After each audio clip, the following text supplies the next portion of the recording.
Hello, and welcome to the Autism Resources Kawartha podcast. I'm Matt Garrity, and I'm so happy to be here with you. In this episode, Ruth shares her journey as a parent of a son with autism, discussing the challenges and triumphs of raising him. She opens up about the emotional roller coaster of dealing with meltdowns, the importance of understanding and patience, and the need for more autism-specific resources. Ruth emphasizes the significance of listening to her son's needs and adapting parenting strategies to support his unique development. The Autism Resources Kawartha podcast is a series of unscripted conversations with local autistic people and the people who love them right here in Kawartha Lakes. Please join us for a new episode every Tuesday on Spotify, YouTube, or wherever you listen to podcasts. This podcast couldn't be possible without the support of Cardinal Home Services. Thank you so much for your support. Check them out at cardinalhome.ca. Now, finally, enjoy this conversation with Ruth. So what's your experience with autism? My son was diagnosed about 3 years ago with it, but he would have been a late diagnosis in terms of like he was only 10 or 9 or something. And so it was like an experience for both of us, right? So 3 years he was diagnosed 3 years ago. Mm-hmm. How old is he now? 13. 13. So he was 10 years old. Mm-hmm. Or 9, somewhere around there, yeah. Why'd you get him diagnosed? Because he never outgrew behaviors, right? So the biggest flag, I think, for me was that he never outgrew what I would have called then tantrums, what I know now are meltdowns, right? And he was getting to the point where he would lose it. And then he would be like, "Mom, I'm so sorry. I can't control myself." And your heart is breaking. And you're like, there's something wrong when he's at the point where he just like, he would be devastated by it. He would feel so bad. Yeah. And it broke my heart. So we pursued a diagnosis because then it was like, there's clearly something wrong. There's something that needs to be fixed or addressed. That pulled at heartstrings right away. That was not 2 minutes into it. Jamie, I was like 10 minutes and I was like getting misty in here. But that's the tough part where my son, different son, had described those meltdowns also where early on years ago, we talked to him about it and he's like, I black out. Mm-hmm. He doesn't know what's happening. He just goes to a different place. Mm-hmm. My wife Meg got like even more freaked out by that. I'm getting goosebumps, but like, because she's like, is he disassociating? Like, is he like leaving his body in a way? But we've learned that they're meltdowns, and they do break your heart. But I'm sure, as you can probably relate to, and I never want to get into advice or telling people how to do stuff, but the less we've kind of engaged him in his meltdowns the last couple of years, and even we're getting better and better and better, or even this last week, so much easier. That breaks your heart because, he comes back and he's like, I'm sorry. Like, I don't know. So. Yeah. What I learned, I think, was that instead of getting angry with him for it, being able to connect, because it's really hard when your kid is freaking out and he's, kicking stuff and throwing stuff and screaming at you and saying all kinds of really nasty things. It is so hard to not lose your cool. Yeah. And it's so much easier when you understand and you're like, okay, yeah, we need to not continue escalating the problem. Let's take a step back and let's go, we'll talk about it after, and, really trying to flesh out his emotions now. Yeah. And getting him to describe them after, clearly not in the moment, because that's not going to do anybody any good. But like, and what can we do differently? How can we prevent this? Where, where can we stop this before we get to that place? That's helped a lot. Yeah. How soon after the meltdown have you been talking to him? Usually about half an hour, right? Like he uses electronics a whole lot to self-soothe so let him watch YouTube, which is another thing that I had to learn because that was the thing you took away. We're told not to let our kids use electronics, but for our kids, super helpful. Mm-hmm. And it rattles my other son, who's not autistic, because sometimes my older son, Beckett, will be about to melt down, where I'm like, honestly, kind of like sticking a tablet in his face. Mhm. I'm like, hey man, get on your tablet. He's like, "Argh." And he sits down and it calms him down. And then my other son's like, what are you doing? I want that. Yeah. But yeah, it's the things that we have to unlearn as parents. Being a parent in general is hard. Tell me about it. And then like you're throwing another thing in, and all the things that you thought you were supposed to do, you know you're not supposed to do them, but now we're not supposed to do them even again with the autistic kid. Yeah. Yeah. I definitely find it's interesting, the unlearning. My youngest of 5. So, the first one is definitely trial and error. Yeah. You thought you had it all figured out. Right? By number 5, you're like, yeah, we got this. And then you have to like do everything. And, the kids that are still at home, because the other kids are older, they're always like, oh, he's your favorite because you're letting him get away with stuff. And it's like, I'm not letting him get away with it, but I can't punish him for things that he can't control. And I have to do things differently with him because that's just how it's going to work. So deal. You sound so confident and mature. And like, when did you figure all this out? Hey, it's Matt Garrity from the Autism Resources Kawartha podcast. I want to tell you about one of my family's favorite things to do in Kawartha Lakes, the Crazy Creative program at the Kawartha Art Gallery. It's totally free, open to all ages, and every Saturday the gallery turns into a space where you can express your imagination with model magic. I've taken my kids countless times, and we always walk away with big smiles. I've also talked to artists on this podcast who are autistic, and I love how a program like Crazy Creative makes creativity accessible for everyone. Join in any Saturday from 11 a.m. to 12:30 p.m. at the Kawartha Art Gallery. You can find out more by following them on social media or visiting kawarthagallery.com. You'll love it. After his diagnosis, I spent a lot of time learning. Yeah. I'm still learning. Yeah. I think, sorry to interrupt you, Yeah. but like, I'm just so happy to talk to you, and this is so exciting. And when I was starting the idea of like, let's do a podcast, and I was like, I don't know if this is going to work, and let's see if it does. And I talked to our friend Jamie and now ours, and I'm like, this is great already. I just love talking about this. I think that there's a lot of non-resources, right? Yeah. And there's a lot of opinions and there's a lot of thoughts, and you get shamed as a parent. You get shamed for everything you do. Yeah. Yeah. Everything.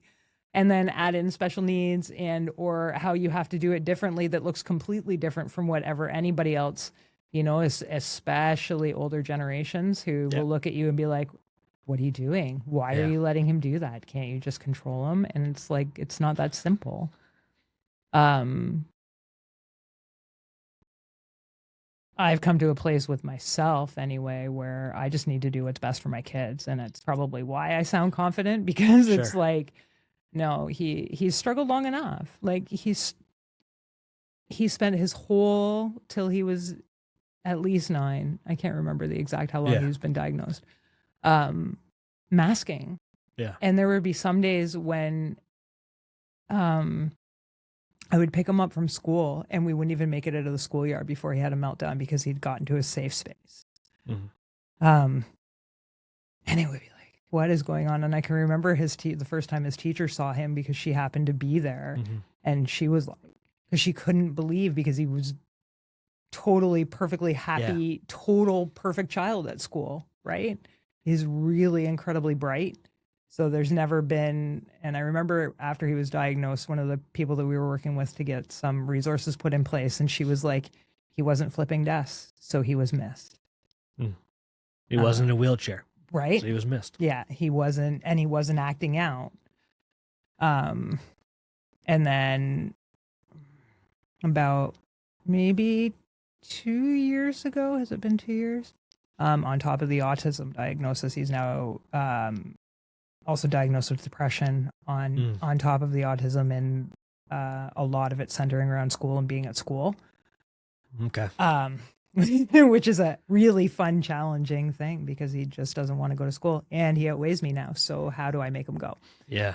Right. How did you pick up on the depression? He was miserable.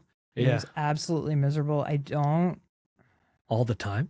All the time. Mm. all the time. And even now, and he's medicated, we've had a couple of suicide attempts, which were really scary and terrifying and hard.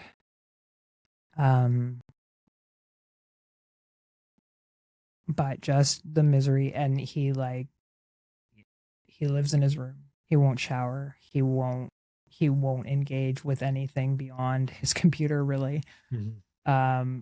Barely eats, which he's a 13-year-old boy. They eat a lot, right? And so you start to recognize the signs. Mm. And I mean, right now things are good-ish. It's summer. He's still spending far too much time in his room, because it's summer. It's summer, happy. And summer for him is good because there's no expectations, right? He can just hang out in his room. He can talk to his friends. His whole social circle is online. Mm. Right? Everybody, you try to get him out, and he's like, "Why? I've got my friends." I'm like, "Don't you want to meet friends like in person?" He's like, "No." Totally content, I don't know. It's a hard balance there. Oh, absolutely.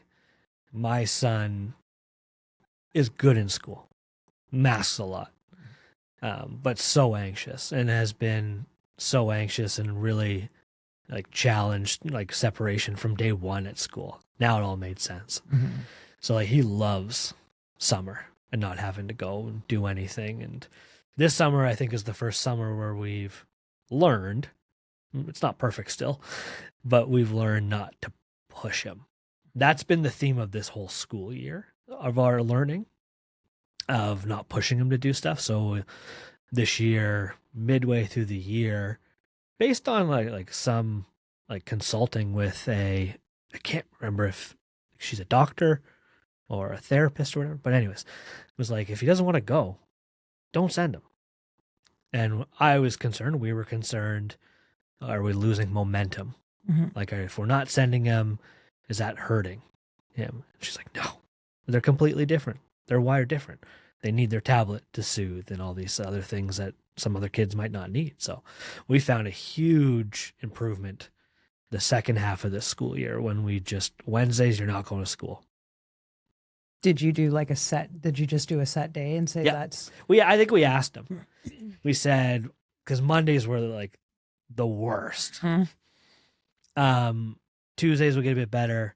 Wednesdays would be a bit more of a sweet spot. Thursday. Anyways, so I said to him, like, do you really want to reset your week? Like, if Monday's so hard, do you really want Thursday to be so hard again? He's like, no, because I'll have that break. So we just gave him whatever he wanted, basically. And it sounds like I'm being a bad parent, but like, we listened to him. And since we've been like really listening to him, the latter half, or like this year, 2025, so much easier. Still challenges, still meltdowns. He threw something at the pool yesterday in a meltdown, but he was probably outside for too long.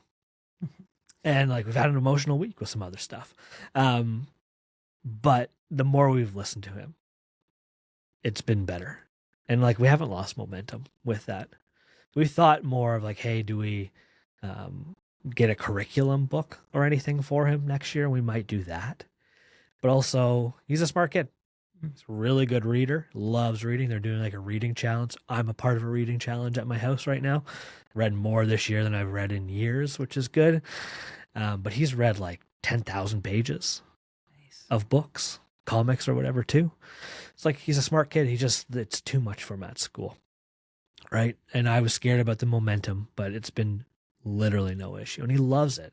And we're like reprogramming our brains too. So my wife will take him out to Costco during those days. I'm like, no, you're teaching him like how to go to a store and park and walk through and talk to people and engage and all this stuff. It's like, learning is just different. So we were working with a counselor a little while ago, or I guess it was probably like October maybe, with him, and at that point he was flat out refusing to go to school, hadn't been in a while, and it was like, okay, so let's try this crazy idea of a reset. Let's give you 2 weeks off, and then let's start fresh, right? Like, what and of course we tried to involve him in that process of like, how long do you think you need? And he needed, 6 months or something. And it was like, no, let's compromise a little bit. Yeah. right? Like, let's narrow it down. And so then she and I worked together with him to make a routine for him that he had to follow during those 2 weeks. So he wasn't just crashed in bed and not doing anything. Right. And so even now, because there's definitely like it ebbs and flows with him for sure, especially the depression. I find he really is kind of up and down, and even the summer, actually, like he's been down and up and kind of all over the place. But he's also not leaving his bedroom very much, so I don't know, And how do you need some sunlight, man? Like that's gonna help. Some sun. He do want socialization too, as much as he doesn't want it. But he has a friend who's fabulous. Who she'll be like, she and I have decided that we are making play dates, and I'm just going to pick her up and bring her over to the house for him. We're leaving you out of this, and we're going to make this right. So we've done that. That's good. He's really lucky that he's got her. And it's really funny. She's just like, he's ignoring me. And I'm like, let's just make our own play dates and I'll bring him.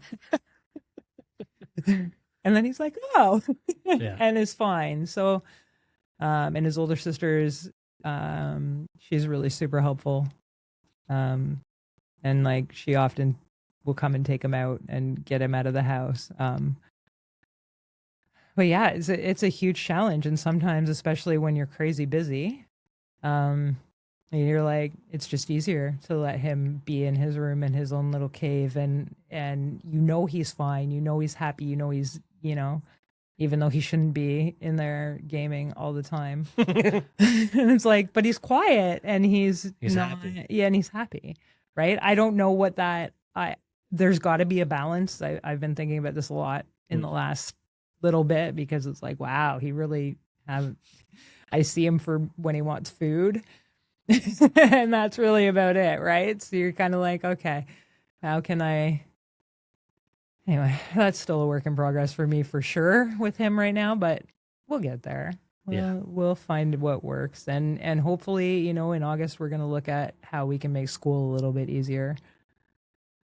And maybe that's one of the things, as we say, you can pick a day that you don't have to go to school. And did you caveat it with like you have to go the other 4 days? Good question. I think what that did, it was basically, how did we present it? Because I think we've been all over the place. I think that listening to him and giving him Wednesdays off made him aware that we are listening to him, and he became much more vocal about his needs. And it's also, I'm just thinking back, because I said, all of 2025. It wasn't all of 2025. It wasn't until April this got better, because March break, and then that like broken momentum. He went to school in snow days, which is another thing. He went to school like 2 days in March, right? And then I think in April, it was like really hard to get him back. And then that's when we talked to that therapist and we had this new plan. But I think what happened was, we weren't like foot down, hey, you have to go those 4 other days. But like, hey, the idea is that you have a break on Wednesday and like, you're going the other days. Like that break will facilitate you being able to go those other days. And I don't think it was putting our foot down, but I think doing that helped big time. And it worked. And I think there were times where, if anything, he's like, oh, shoot, like there's something cool happening on Wednesday. I want to go. But then he never wouldn't want to. When push came to shove, he's like, well, I'm going to stay home. And there was like a bit of routine. There was, hey, we're going to do this. It's not, you can go on your tablet and like you can be happy, but like he thrives. You can see it. You saw on weekends with him ish, because it's tricky because he's coming down and then he's cool for a minute, but then he's thinking about Monday again. But you see it in the summer right now. He thrives. He loves being outside, unless it's too hot. But he loves being outside. He loves reading. He loves not having plans and all that kind of stuff. So, well, I guess to answer your question was, I think giving the Wednesdays off opened the door for him to recognize, like, he really started to trust us. Nice. And okay, they're giving me this, and now I'm going to be more vocal about other stuff. And I think we've turned like a big page since April. So good. So, does he struggle at the end of the school year? yes, mostly because at the end of the school year, June, they may not even send them to school. They're not doing anything. And that becomes a problem. There's no routine. There's no real structure. So that becomes a problem. And he's like tired of it. So like he's busted his butt September to try to go to school every one of those days, etc. But like, I think by the end of the year, and that's why I think March, April became like a breaking point, because it was, I don't want to do this anymore. I've been really good. I've been trying really hard. I've been trying to be there every day. And I think that helped the last month at least. Okay. So, but I don't know if there is any momentum with it. I think there is. He's getting older and maturing, and over the course of years, things can improve and for the better. But I actually don't know if there's any real momentum with him or autism. But try it. And that's what she said. The therapist was like, let's just try. It's not hurting anybody. He's not going to get like, they can't fail him. I think legally they can't. I'm no expert, but like they can't fail him. Just see what happens. And it was never a bad thing. We are extremely fortunate because my wife is at home. Completely different story.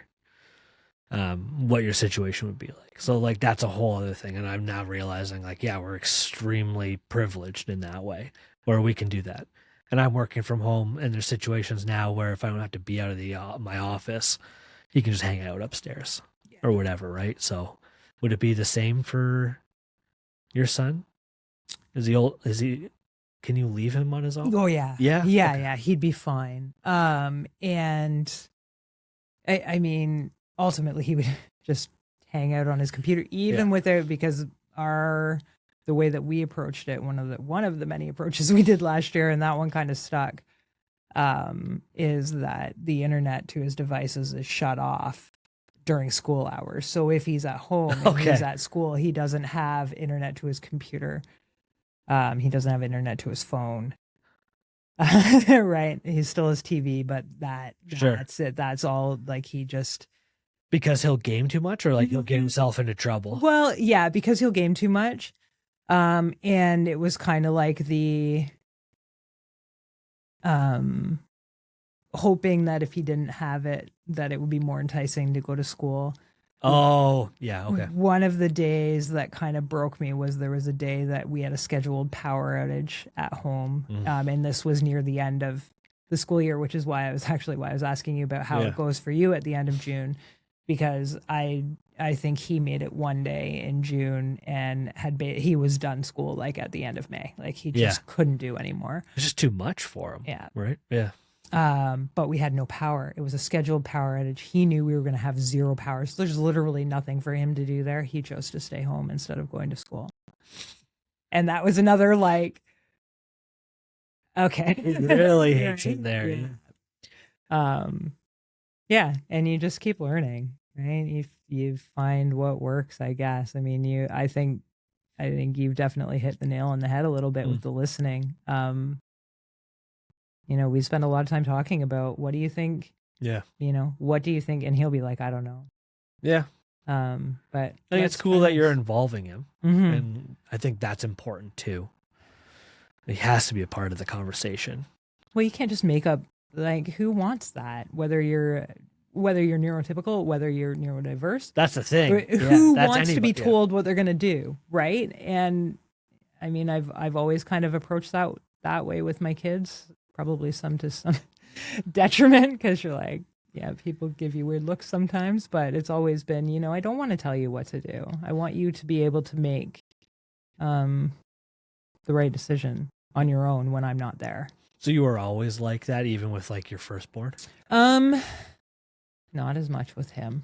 Okay. No, definitely. I like thinking back. Yeah, and he would probably tell you, yeah, I was much more as he got older for sure, I think, but there was a lot more like you can't. That was the way you were taught to parent though, right? 100%. Yeah.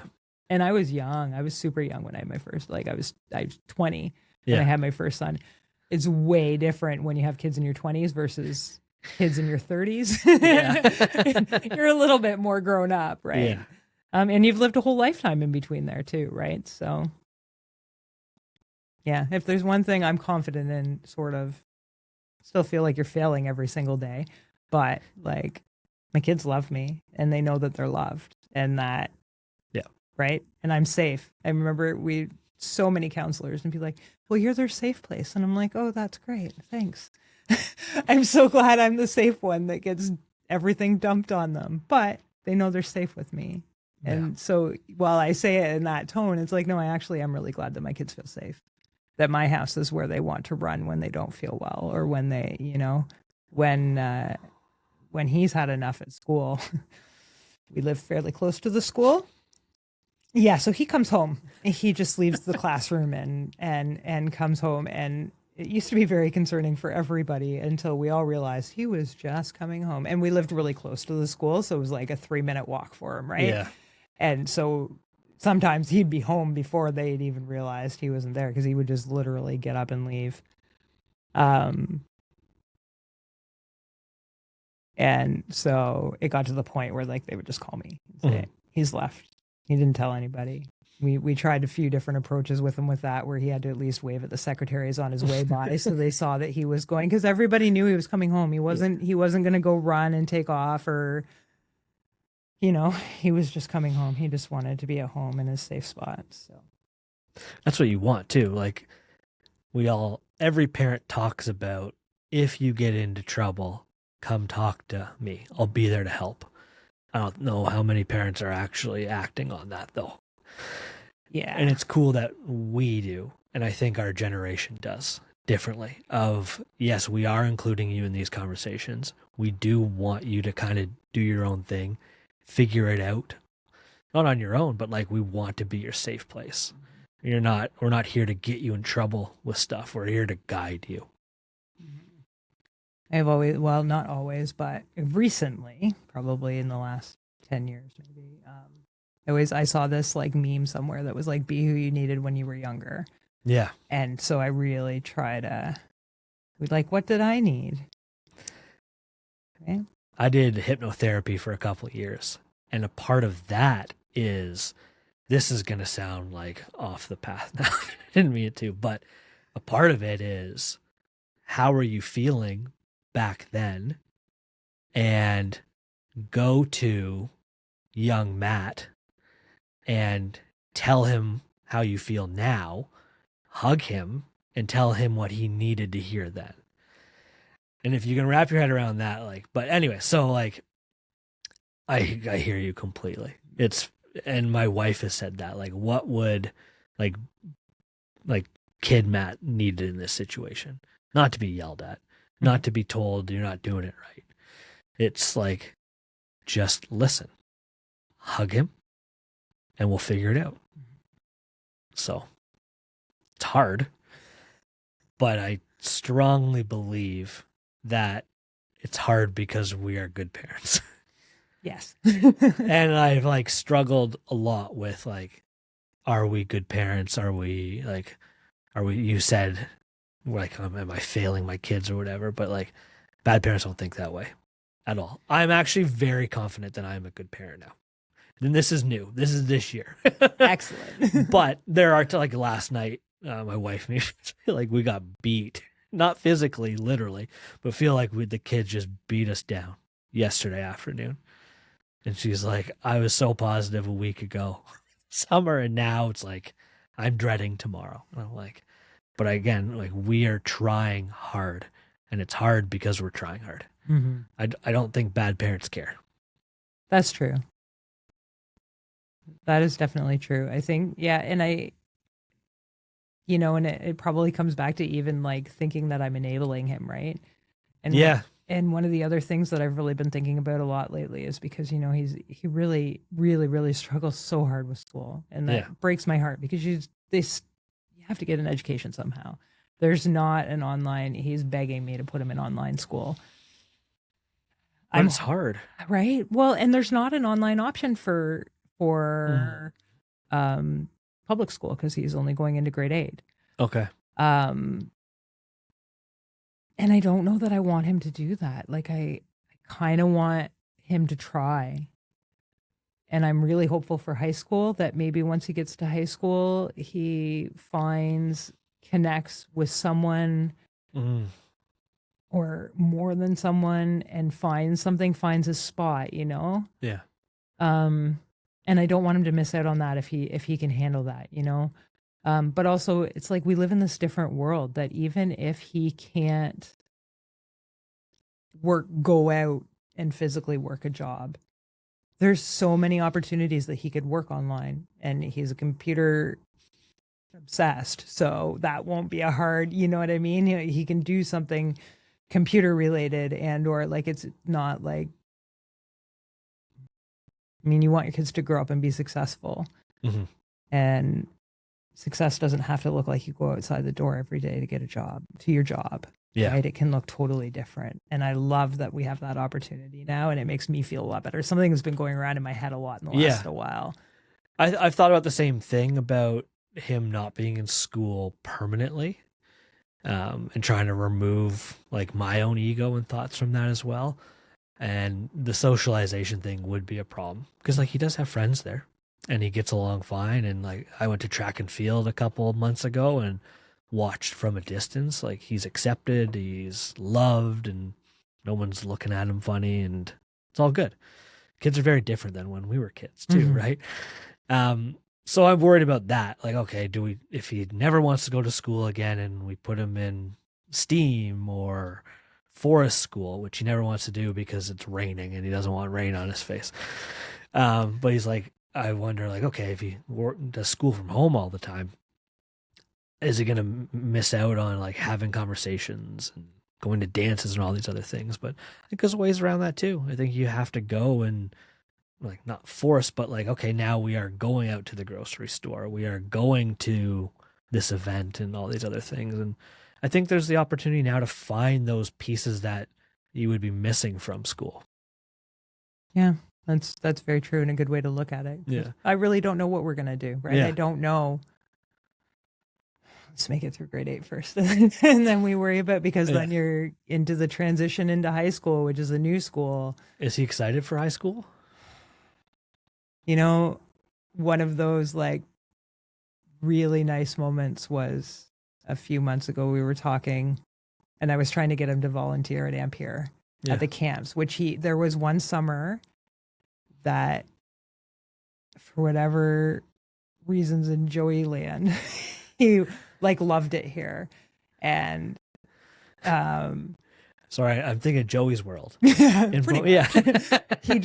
was like, it was a few years ago, but he did all of the camps that he possibly could that were his age. Wow. And then he was allowed to be like a junior leader in the ones that he was too big for. Sure. And he was here all summer. Amazing. And it was fantastic. But do you think I can get him to do it now? No. He's like, no.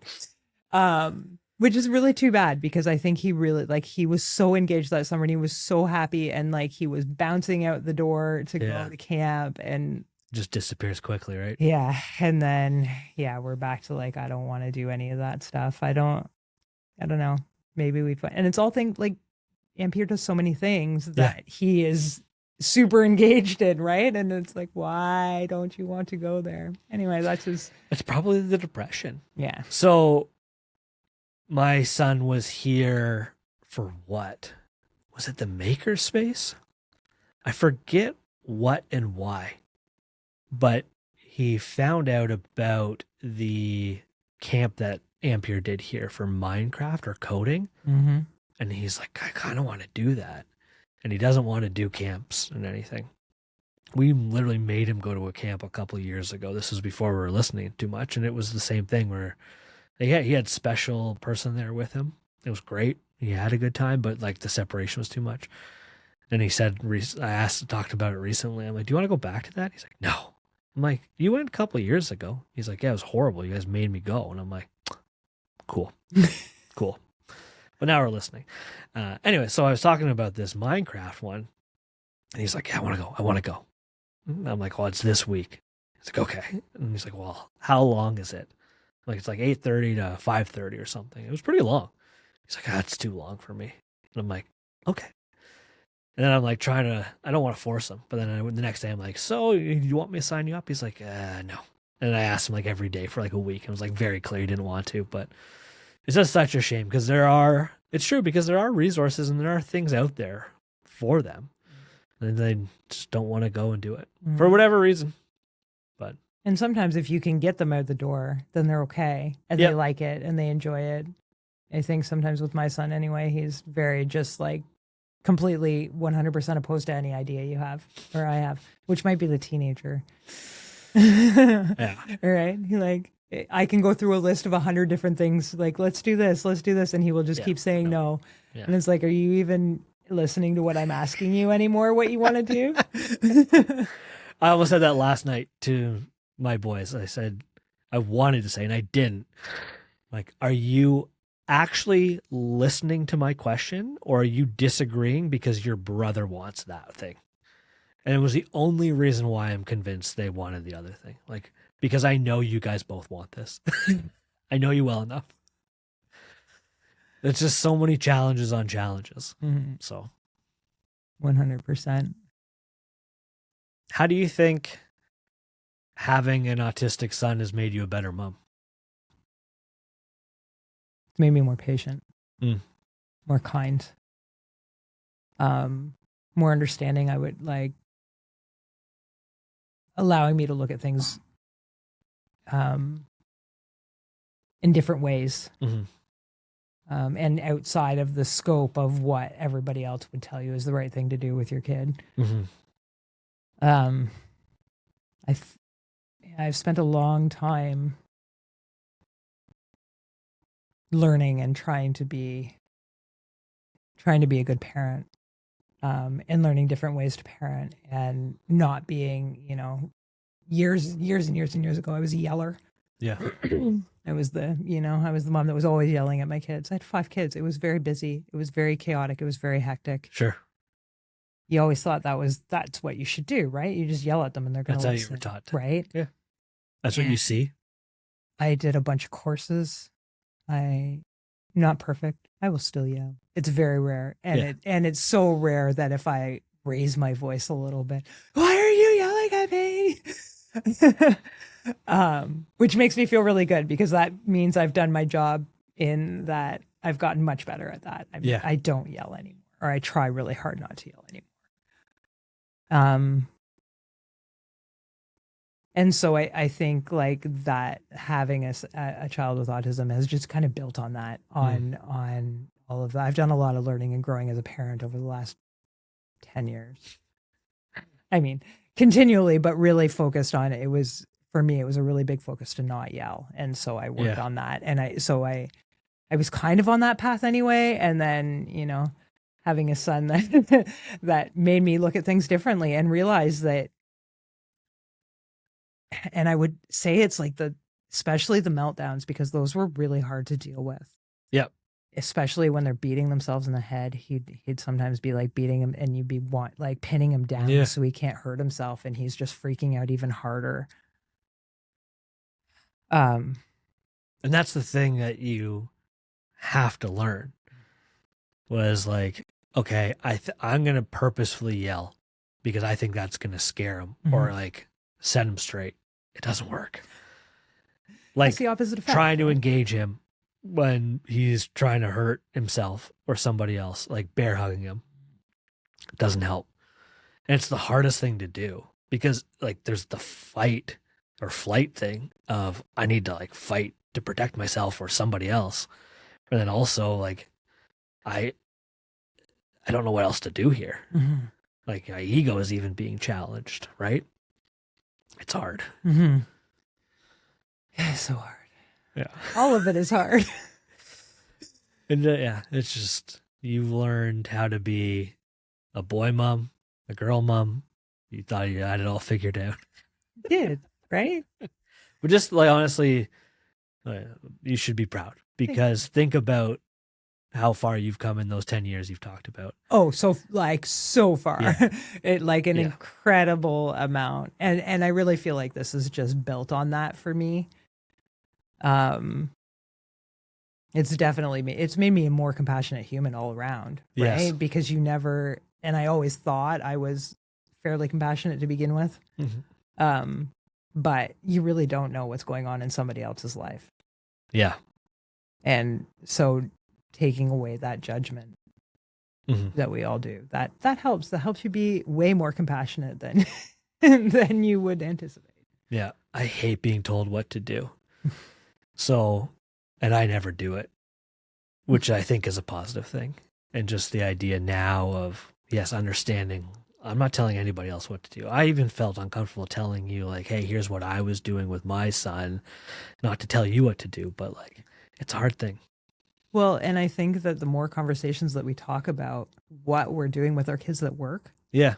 or that we've tried and didn't work, but hey, it might work for your kids. So here's the list of things.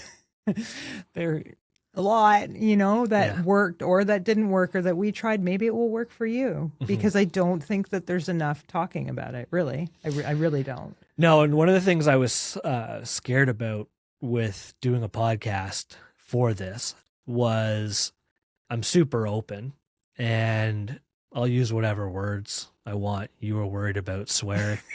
You haven't yet. But like words, and I think this is like a privilege thing that I'm saying too, but like words don't upset me. I'm not offended by words.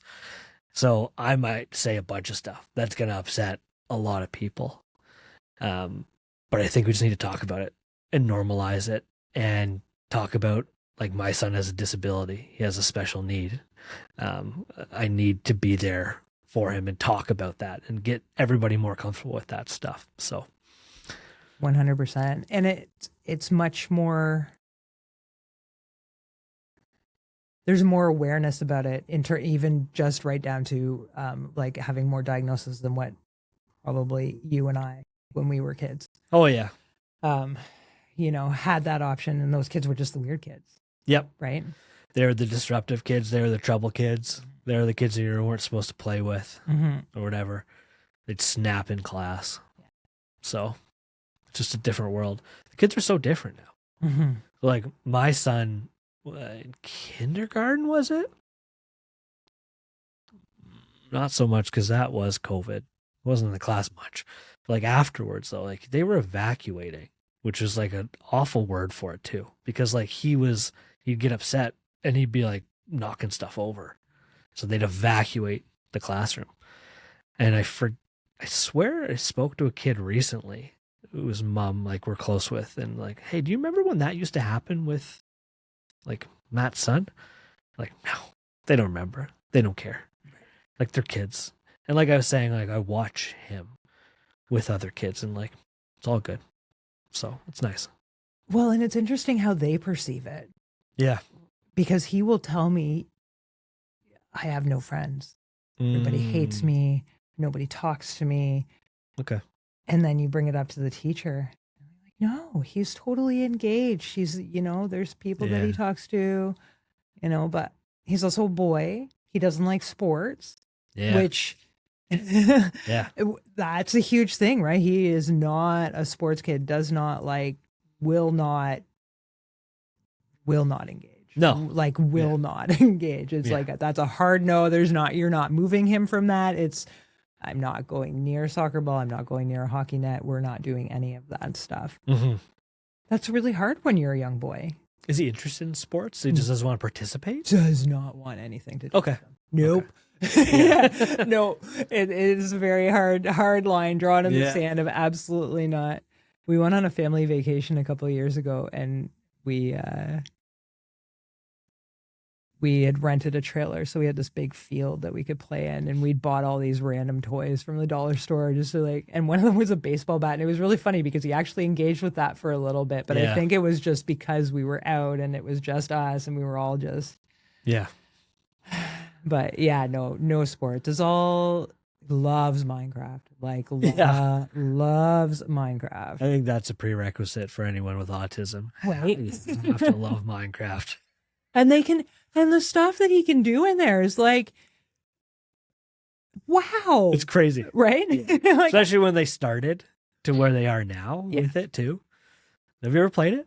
Not so much. I've had to watch it being played. And do you love it? When we first got it, I actually asked, funny enough, the hypnotherapist I was working with, because you sit down beforehand, and I was like, I might be addicted to video games.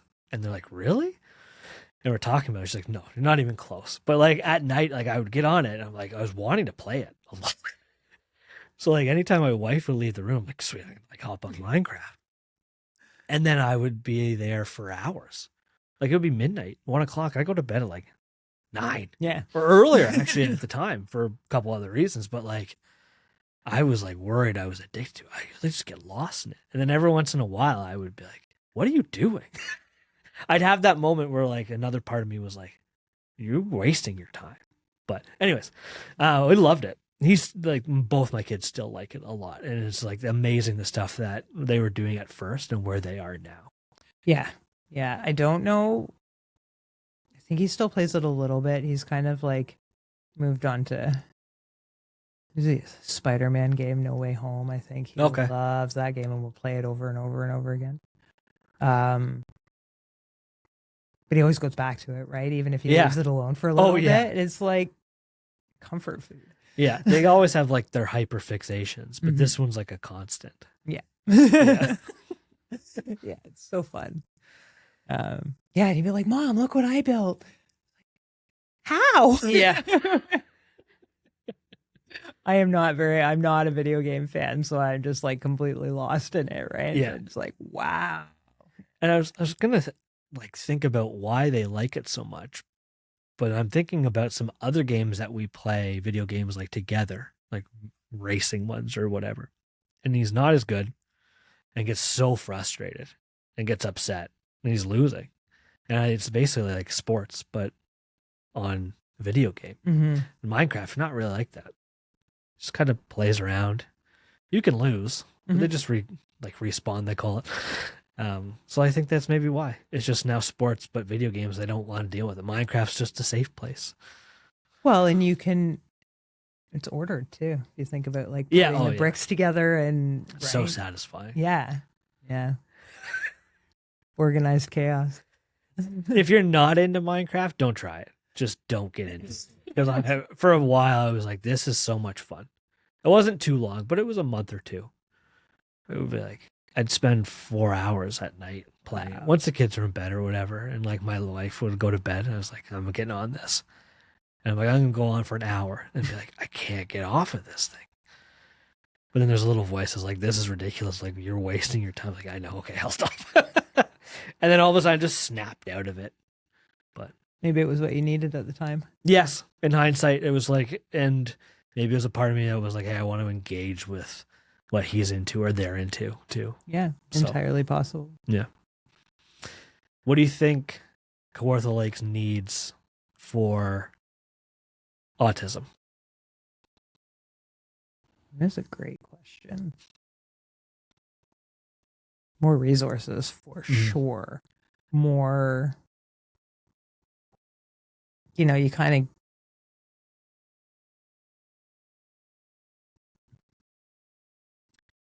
of get your diagnosis and they help you fill all the paperwork out.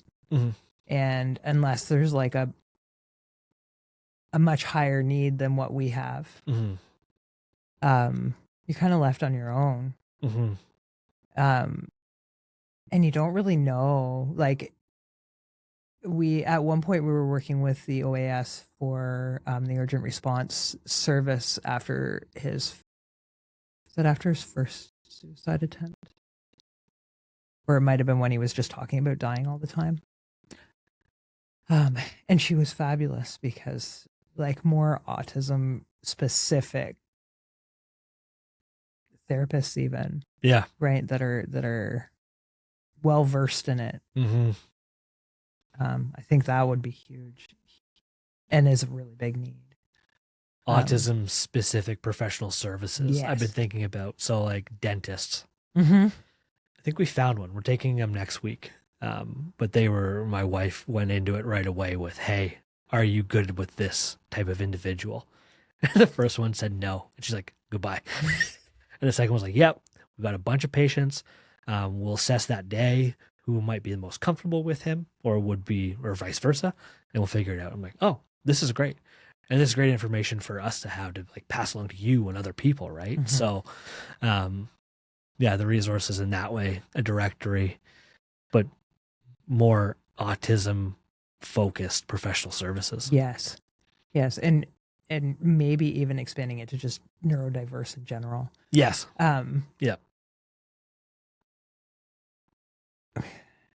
And maybe we all just need more knowledge. Maybe we all just need more knowledge and understanding. Like everybody in the entire universe, right? Like understanding that people are different. And I know that there's definitely been a shift in that in definitely the last 20 years, but I think that there's still room to go. Oh yeah. Well, look at what we just talked about, us in the last 3 years learning about autism. Yeah. And all these things. And still learning, right? And like all of our friends and family that aren't up to date and don't know, maybe don't care in some ways or whatever. And yeah, there's still so much more we could be understanding and learning too. Yeah. Yeah. I think that's a start anyway. I'm sure there's more. Yeah. I like to finish by asking, if there's one thing you want people to know about autism, what would it be? You know, I've been thinking about this. Mainly because I knew you were going to ask me that question. It's a good start. Yeah. Right? I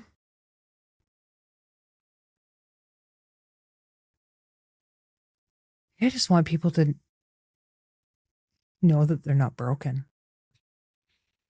That it's not like, and even like my son believes he's broken. He believes that his diagnosis made him broken. So, I mean, not even just people on the outside, but other people that might feel that way. Like, you're not broken. You're just different and sometimes way cooler. So it's fine.